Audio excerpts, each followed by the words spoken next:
guys, it's Christine from Cards by Christine Studio here in Fond du Lac, Wisconsin, and today is Tuesday, so that means it's time for another tip.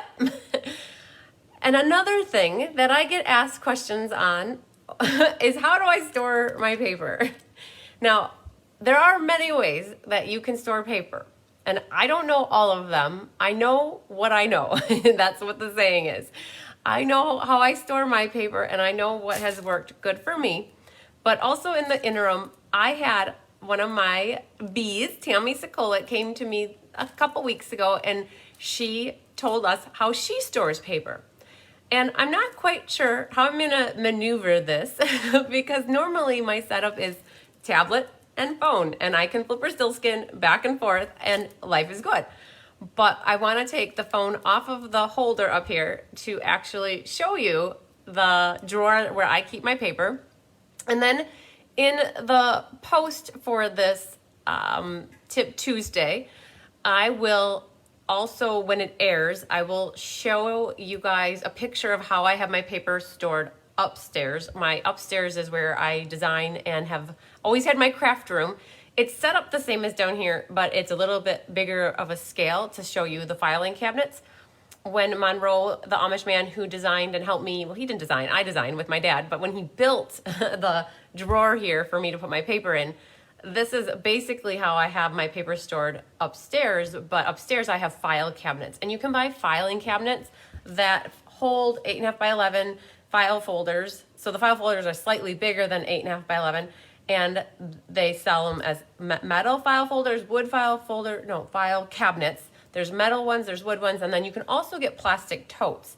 Now, I have no idea how much space everybody has. I don't know what you guys can afford, and everybody has different needs. And one of the things that I try to avoid with my paper is having it bend or warp. So by having it in hanging file folders for me, and they're pretty tight together, it allows it so that the paper doesn't get this curl to it. Now, the back one, I have noticed my terracotta tile was always in the back, and Highland Heather's in the back, and it just depends on how much paper you have too. But I noticed my back one does somewhat always have a curve to it because there's nothing to support it in the back. And that's okay. It's not a big warp or anything. It's just like the paper has a slight bend to it. But pretty much when you cut and glue it down on your paper, it doesn't matter. So I want to go with you today, go through how I store my paper, and I'm going to also show you how Tammy has been organizing her paper. How do you sort paper though? And one of the things that people ask are, well, I got scraps. What do I do with the scraps? The scraps get in the way. And how big of a piece of paper do you keep? Is the scrap a 1 inch by 1 inch? Well, did you keep that? Well, that's up to you guys. Do you feel like you could use that little 1 inch by 1 inch to punch out something or to die cut something? Then I might keep it.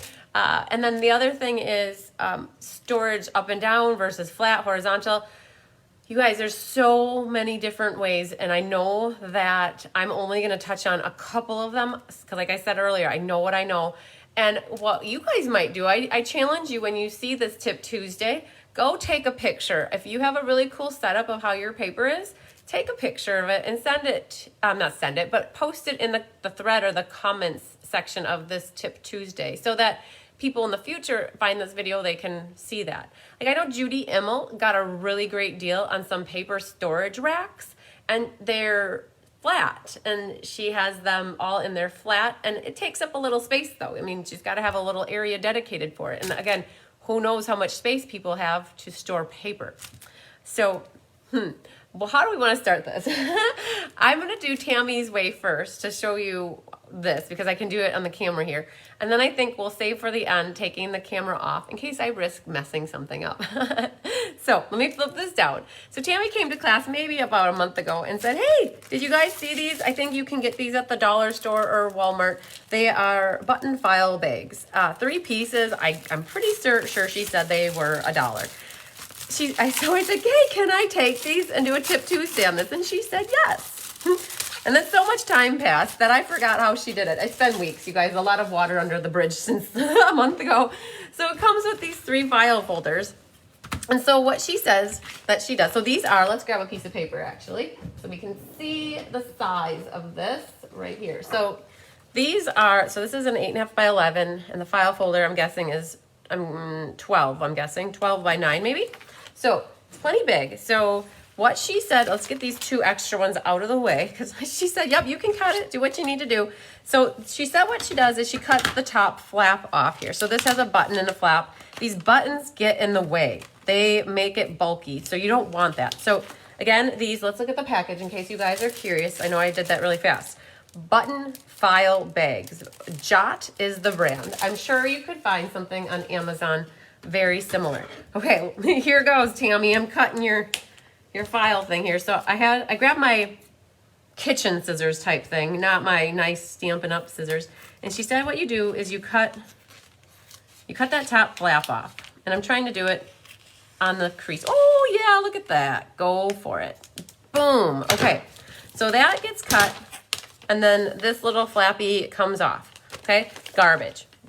Now you still have this little doohickey here. So she said you got to get rid of that, otherwise they're gonna be bulky in the however you store them. So she said what she did is she made a little V. So she came down on both angles here and cut out, she notched that out. And now we're getting detailed. I'm gonna get my surgical scissors here because we're having surgery.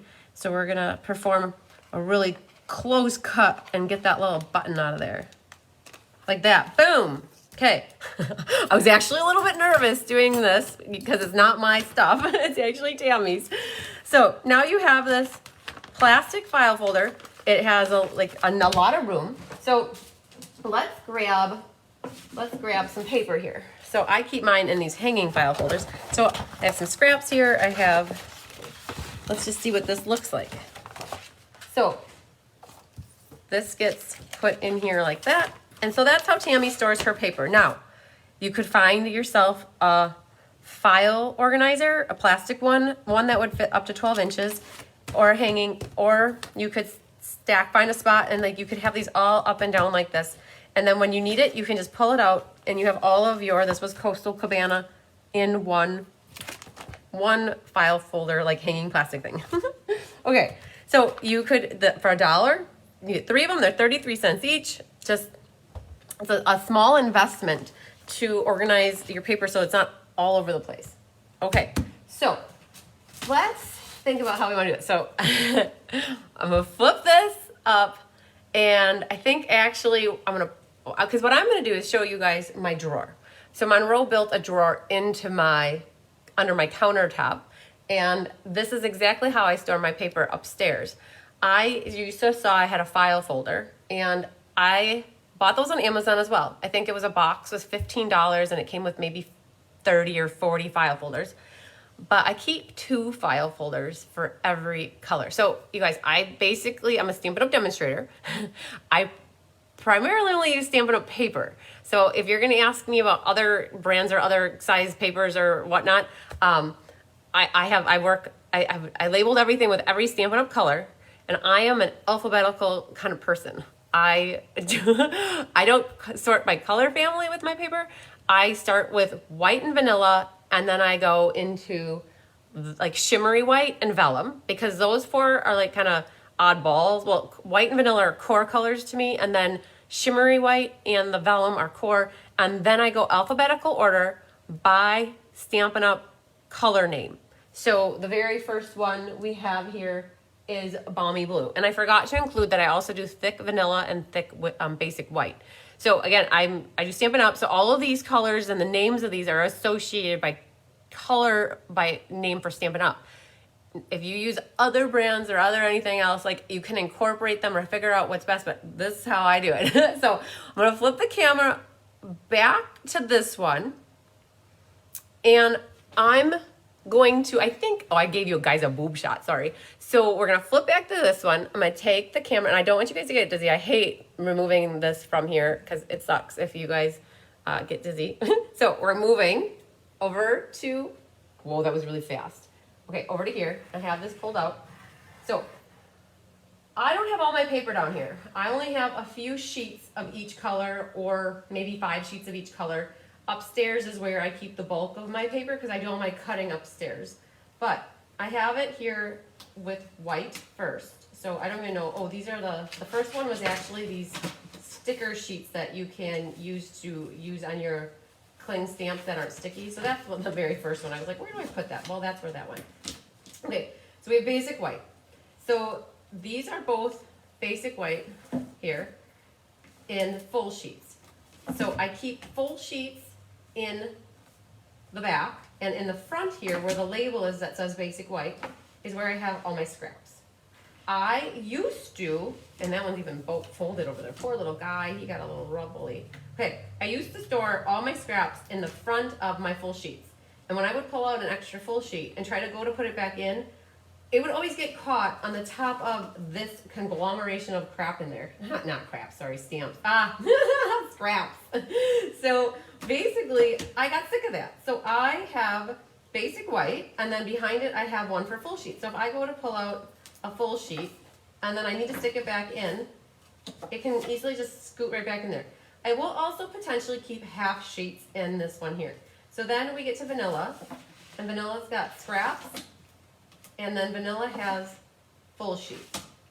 Then I got my thick white and full sheets. And then we have thick vanilla. Whoop. I only have one there. So you get the drift though. So shimmery white though, I keep everything in shimmery white together because I'm not going to create a separate one. And vellum, I even keep the vellum in the plastic because it just keeps it contained. So that's what we do. So we have balmy blue scraps and then balmy blue full sheets. I know it ends up being double the amount of file folders, but it helps me so that my scraps, so I know if I'm looking for a small piece, I go to the first where the name is here.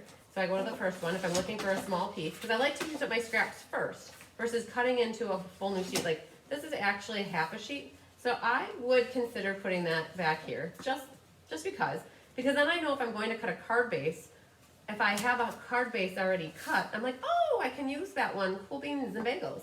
Okay, so then I had mentioned earlier, these are all going to be Stampin' Up! Colors. I have them all in alphabetical order. So we start off, well, besides this front stuff, this is like white and vanilla and the vellum shimmery white. Then I go balmy blue, basic black, basic gray, Bermuda bay, blackberry bliss, blushing bright, bumblebee. Okay, so when I'm going to search for a color, I know the name of the color and I go and find it. And so if I know I'm looking for So Saffron, I come all the way to the back here and I'm looking for So Saffron. Boom, there it is. So that's how I'm an alphabetical kind of organizer. I do know that some people do by color family or by colors. So like they put all their reds together, they put all their greens together, well, that's too hard for me. I just know I know what color I need, and that's why I put it alphabetically so I can easily go to get the color. So this is where like a file cabinet, like at Menards or Fleet Farm, Home Depot, wherever Target sells, you could get a double one where it's 1 and 2, and then you could have some colors on the bottom and some on the top. And so right now, this doesn't look alike a lot because I have everything in one row. Upstairs, I have 4 of these. So I have 2 file cabinets that sit on top of each other. Each one is a 2-drawer, and they're on top, so it's 4 drawers. And that's because I keep about 3 packs of paper in stock. So like not just like 2 here, I actually have 3, so it takes up a lot more room. So I just start alphabetically, and so like my first one goes from that to C, and then like Calypso Coral starts here and goes to Highland Heather, and then it goes on and on. So yeah, a little bit about, let's go back here, a little bit, let me see if I can get this up here without turning anything off. All right, so a little bit about how I organize my paper. You honestly have to do what is easiest and efficient for you, cost effective for you. I'm looking forward to seeing what other people do and seeing pictures. Pictures really help you guys.